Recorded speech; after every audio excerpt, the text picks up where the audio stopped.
Hey everyone. Before we begin, join me in a little thought experiment. Picture yourself standing in a space so luxurious it takes your breath away.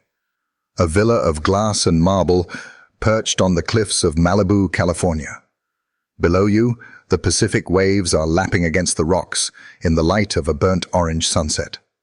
Around you are 200 of the most distinguished guests, the most powerful minds in Silicon Valley, all holding their breath to witness a moment that is supposed to be perfect. At the altar, tech mogul Liam O'Connell, a man who built an empire from nothing, is looking at his fiancée, the muse Isabel Vance, with an expression that holds all the hope for a happy future. Isabel, perfect in every detail, rests a hand gently on her flat stomach, where the heir to the O'Connell empire is supposedly being nurtured. Everything looks like a dream, a modern-day fairy tale, admired by the entire world. But you and I both know, things that look perfect often hide the deepest cracks. And then it happens. From the end of the hall, a small white figure rushes forward.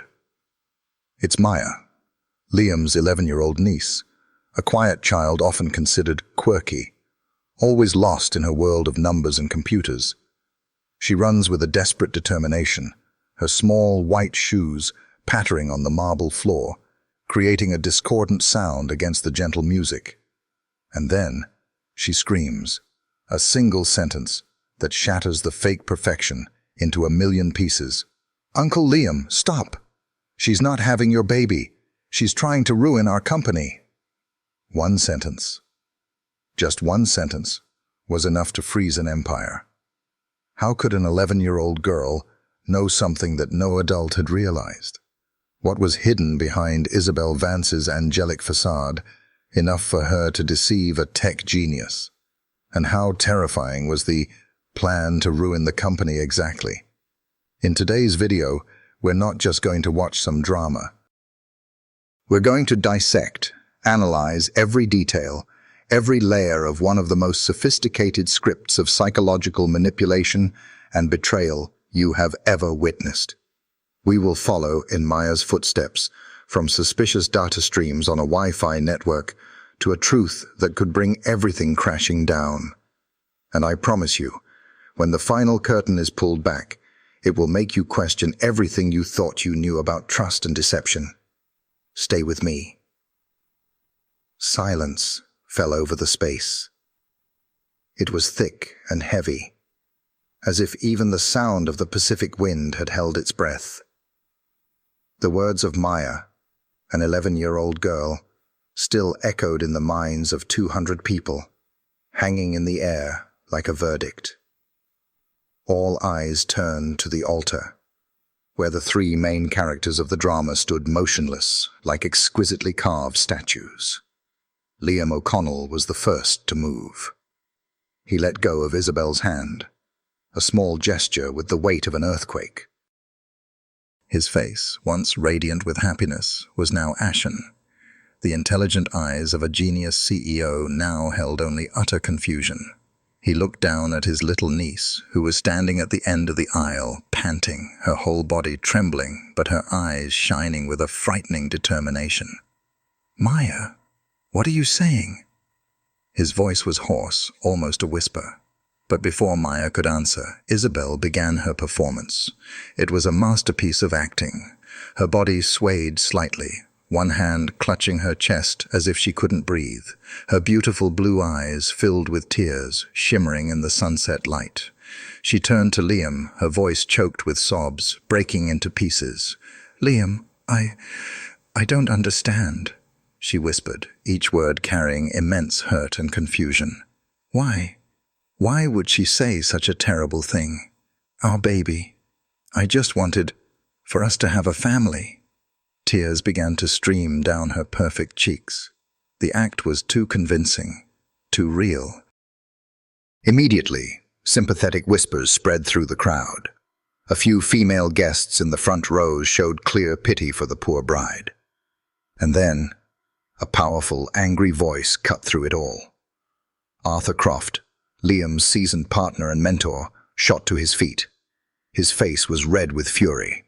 He pointed at Maya, his voice booming like thunder. "Liam! Get your niece under control now! This is a disgrace! This is exactly what I warned you about. This child has always been jealous of your happiness. She can't stand to see you with a real family. So she concocted this ridiculous story to ruin the most important day of your life." Arthur's words were like a command. They carried the weight of decades of prestige and power. The crowd began to sway. The whispers of sympathy for Isabel now turned into critical murmurs aimed at Maya. "Poor bride," one said. "That child is a menace." Another agreed. Maya flinched under the wave of hostility, but she didn't back down. She held her head high, though her lips were trembling. "I'm not lying. I have proof." "Proof?" Arthur scoffed, a look of pure contempt on his face. "Proof from the imagination of a little troublemaker. End this now, Liam. Get her out of here and continue the ceremony." The pressure on Liam was mountainous. On one side, the fiancée he loved, supposedly carrying his child, sobbing in pain. On the other, the mentor and partner he respected, giving him a direct order. And in the middle, the orphan niece he was responsible for, standing alone against the world. His heart and his mind were at war. Just as it seemed Maya would be completely crushed by the weight of the adults, a fourth voice spoke up. It wasn't loud or angry, but it was incredibly calm and clear. "Mr. O'Connell?" Everyone turned. Jenna, Liam's loyal personal assistant, had stepped forward from the staff seating area. She wore an elegant business dress, her face emotionless. But in her hand was her phone, screen already on. "I think you should see this." Arthur Croft frowned. "Are you part of this farce too, Jenna? You're Liam's employee. Don't forget your place." Jenna didn't look at Arthur. Her eyes were fixed only on Liam. "I always remember my place, Mr. Croft. And my place is to protect Mr. O'Connell's interests and the company's. Maya might not be able to explain it, but the numbers can." She walked forward and handed the phone to Liam. On the screen was a financial statement. Jenna pointed to several transactions. "These are payments from Ms. Vance's personal account over the last 3 months," Jenna said, her voice steady. 5 payments, $20,000 each, transferred to an overseas medical consulting firm. This firm was shut down last week for falsifying medical records. Silence fell once more. This time, it wasn't the silence of shock, but the silence of a creeping suspicion. A child's words could be fantasy, but a bank statement with specific numbers, tied to a real company that had just been busted, that was no longer fantasy. That was a data point. Liam stared at the phone screen. Then he looked up at Isabel. For the first time, in her tear-filled eyes, he didn't just see hurt. He saw a flicker of panic, a cold glint he had never seen before. The performance for the very first time. The crack had appeared, and Isabel Vance, with the instinct of a predator, knew she had to seal it immediately. She took a step back, her voice no longer sobbing but sharp, tinged with righteous indignation.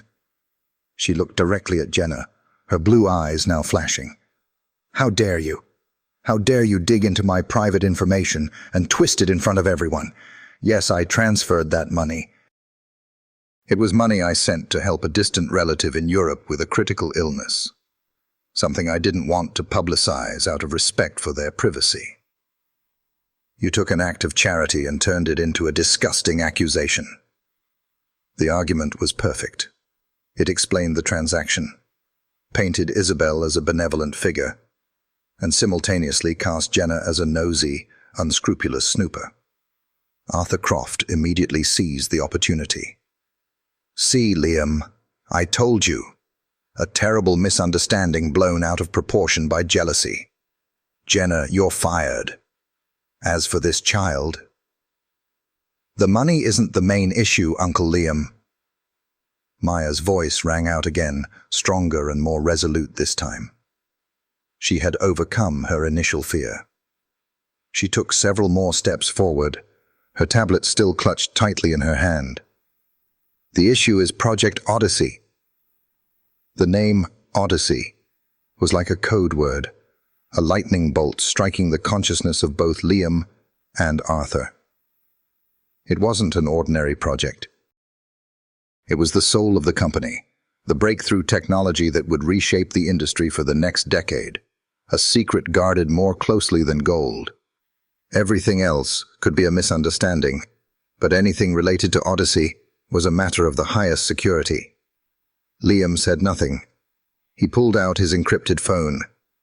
His thumb flew across the screen, accessing a security interface that only he and a few key people could enter. For a moment, the CEO's logic had triumphed over the lover's heart. He was searching for truth, not in his fiancée's tears, but in cold, hard data. A few seconds later, his face hardened. On his phone's screen, red warning flags were flashing repeatedly. An anomalous data stream, a tiny, almost undetectable packet of information was being sent out regularly from Project Odyssey's internal servers to an external address. It had been happening for weeks, cleverly disguised as routine system updates. He looked up, his gaze no longer on Isabel, but directly at Arthur Croft. His voice was low and sharp, devoid of any personal emotion. "Arthur," he said, each word a hammer blow. "This isn't a child's tantrum. This is a data leak." Arthur froze. That statement, from Liam's own mouth, completely changed the nature of everything. He might not believe a child, but he had absolute faith in Liam's business acumen and judgment. Meanwhile, Jenna hadn't been idle. She had been rapidly typing commands on her own device, using network tools to trace the IP address where the suspicious data stream was headed. A few tense seconds passed, and then she looked up, her face pale with shock. "Liam," she stammered. "No, it can't be. The destination IP address. It's registered to a server at Croft Innovations." If Liam's previous statement was a hammer, Jenna's words were a fatal knife to Arthur Croft's heart. Croft Innovations. The rival tech company founded by Marcus Croft, the very son he had disowned and cut ties with years ago, created specifically to oppose him. All the strength seemed to drain from the powerful man's body. Arthur staggered back, having to brace himself on a chair to stay upright. His complexion turned from a furious red to a deathly grey. It all became clear: his blindness, his wholehearted support for Isabel. He had craved a perfect daughter-in-law, a new family to fill the void and pain left by his broken relationship with his own son. And Isabel, along with Marcus, had used that very pain, turning it into a weapon to stab him in the back. The woman he had so fiercely defended was the Trojan horse sent by his life's greatest enemy. The hall was dead silent. A wedding drama had now escalated into a saga of corporate espionage and a brutal family tragedy. Isabel Vance stood there, and for the first time she genuinely didn't know how to continue her act. Because this play had spiraled far beyond her control. The name Croft Innovations hung in the air like a toxic cloud. To the 200 guests, it might just be a company name. But to those on the altar, it was the epicenter of a seismic event. Arthur Croft looked like he had aged a decade in seconds. His strong shoulders slumped. The authority built over a lifetime vanished, leaving only the pain of a father betrayed in the cruelest way by the son he had cast out. He was wrong, disastrously wrong. Liam stood there, his face a mask of cold emptiness. He had been deceived by the woman he loved, and backstabbed by his arch-nemesis, who was also the son of the mentor he respected. The complex layers of deceit, surpassed anything he had ever faced in the cutthroat business world. In the moment that the world of these powerful adults was paralyzed by shock, one person acted: Maya. With a determination far beyond her years, she didn't say another word. She bolted past the stunned rows of guests, making a beeline for the audio-visual booth where the party's DJ stood frozen. Arthur watched, opening his mouth to stop her, but no sound came out. It was too late.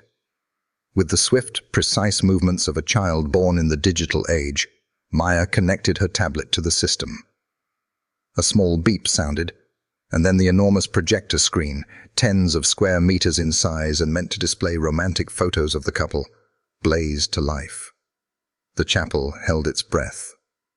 On the screen, two faces appeared in sharp 4K resolution. On one side was Isabel Vance, not with an innocent, tear-streaked face, but with a smug, calculating smile. On the other was a handsome young man with cold, sharp eyes, none other than Marcus Croft. It was a recording of a video call. Marcus's voice came first, amplified through the expensive surround sound system, echoing to every corner of the luxurious space. "Is the fake pregnancy working? Did the old man and that fool O'Connell buy it?" Isabel's reply came, the smile on the screen dripping with smug satisfaction. "Better than expected. They're eating it up.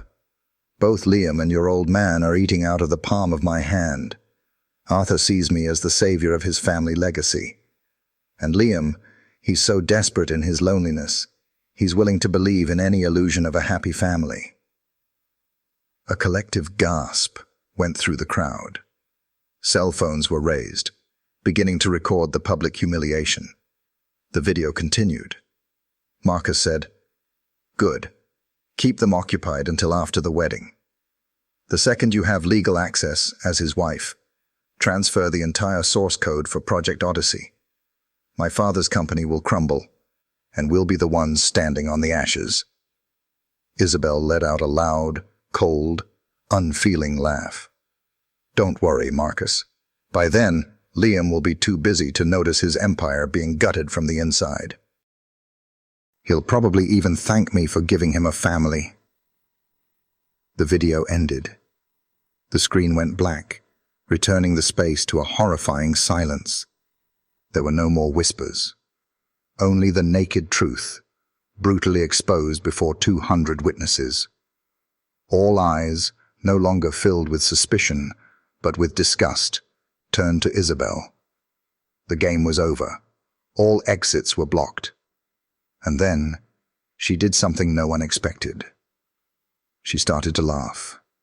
It wasn't a nervous or fearful laugh. It was a sharp, bitter, and defiant shriek. She threw her head back, the mask of the perfect victim having fallen away to reveal the face of a demon. "That's right," she screamed, her voice no longer sweet but screeching like metal on glass. "I did it all. Are you surprised? You people with your arrogant empires, who do you think you are that you can't be deceived?" She pointed a finger at Liam. "You, a lonely, miserable genius, so desperate you'd believe any sweet word. Manipulating you was easier than taking candy from a baby." Then she turned to the unsteady Arthur. "And you, a failed father, so obsessed with your legacy, you'd welcome a viper into your home just because it promised you a grandson. You gave me the script, and I was simply an excellent actress. Both of you," she concluded, her voice full of venom, "are weak and deserve to be destroyed. I regret nothing." Her monstrous confession hung in the air. She had single-handedly destroyed everything, not just the plan, but her very self in front of the entire world. At the entrance, the villa's security team had begun to move in, ready to end the insane drama. Isabel's maniacal laughter was still hanging in the air as the security team arrived. There was no more resistance. The game was over. She, in her pristine white wedding dress, that now looked like a grotesque joke, allowed them to lead her away in silence. She threw one last look back, a look not of remorse, but of pure hatred, before disappearing from the altar. Chaos erupted for a moment, then quickly subsided. The guests, after having recorded enough evidence for the most shocking story they would tell for years, began to quietly depart. They left in small groups, whispering amongst themselves, avoiding eye contact with the three people left at the center of the ruins. Soon, the luxurious space was empty, the expensive floral arrangements and white silk ribbons now looking out of place and funereal. The sea breeze blew in, carrying the salt and the chill of a dying afternoon. Arthur Croft was the first to break the silence. He walked slowly, painfully, toward Maya. The powerful man who had once roared at the little girl now looked small and pathetic. He stood before her, unable to look her in the eye. "You?" His voice was hoarse and trembling. "Maya, I was wrong. Wrong about everything. I was so blinded by my own prejudices, by my obsession with legacy, that I couldn't see the truth right in front of me. I didn't listen to you. I hurt you. I am truly sorry." An apology from someone like Arthur Croft carried immense weight. But Liam didn't wait for Maya to respond. He walked past the wreckage of his wedding day, straight to his niece, ignoring Arthur, ignoring everything. He knelt on one knee, bringing himself to her eye level. He said nothing at first, just gently brushed the stray hairs from her sweat-dampened face.